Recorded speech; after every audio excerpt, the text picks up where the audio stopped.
Rachel? Amanda, apologize. Amanda, what do you see as the purpose of the student organizational cabinets, and how might you work to make them more successful? They are extremely important in uniting all the CSOs together, primarily to keep communication alive and collaboration. They function to organize us all as a university together, unite us, and instill the values that we are here at the Jesuit University. And I have one follow-up.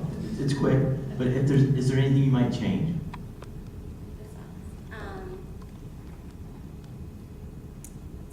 What would I change? Currently, I'm involved in several CSOs, and I've met with different leaders of the cabinets, whether it's under first-year experience programs. The structure is good. It's really the communication and the welcoming and the attitude that needs to change. I want to be that approachable student that can relate and just wants to learn about every organization on campus and be able to relate them together. So just the compassion and the love for SLU and the organizations and the information. Thank you. Okay, Rachel, yeah, same questions. I'll repeat it. What do you see as the purpose of student organizational cabinets, and how might you work to help make them more successful? I see the student organizational cabinets as a source of community feeling between CSOs. The SOCs kind of combine all these CSOs in their one common purpose and idea. And part of that Eli will explain in our institution of governing assemblies, and the fact that we will kind of revise the SOCs into governing assemblies which will have more power to control each other within their governing assembly and handle individual issues that pertain to that particular governing assembly. And my follow-up is the same. Is there anything you might change? I personally, as the executive vice president, won't change anything, but Eli will as administrative vice president. Thank you. Thank you very much. Now you each have the opportunity to ask one another a question. So Amanda will ask Rachel, because Rachel is now. So Amanda, you have 30 seconds to ask Rachel a question. Rachel, as I'm sure you're aware, recently IFC and PNHEL came together to suggest replacing Greek Week with Greek Year because of the lack of participation and support from other members of Greek chapters.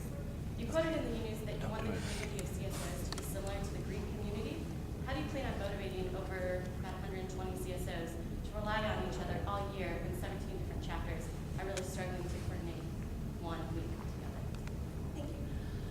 When I stated that I want the CSOs to be in a community similar to the Greek community, I meant the dependence on each other's weeks. Each Greek organization has a philanthropy week, and will go and speak to other chapters, and typically can depend on attendance for events and rallies and fundraising.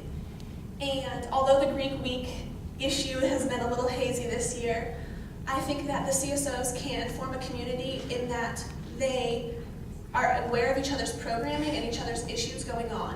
Maybe they won't attend every week, but if they can publicize the CSO's programming in order to make sure that the SLU community as a whole is more aware of it.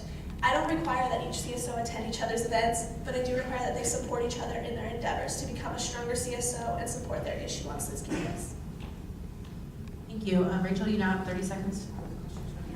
Amanda, how can you guarantee that your involvement in several other CSOs and being a prominent leader in each won't distract from your time commitment and conflict of interests as EVP? For me, going into my senior year, the next step for me was to concentrate everything that I'm doing on one main focus. And for me, the best way to do that is to run for executive vice presidency. I have actually taken on different roles because we're changing executive positions currently this semester and lightening my load severely. And I'm working this year on transferring my knowledge to other members to take leadership positions in those organizations so that then I can kind of leave my legacy behind in those organizations, but direct it still in the way that I want to go. And then taking on an executive board position with SGA, it kind of gives me a broad overlook still of all those organizations that I love so dearly. Thank you very much. That concludes our questions.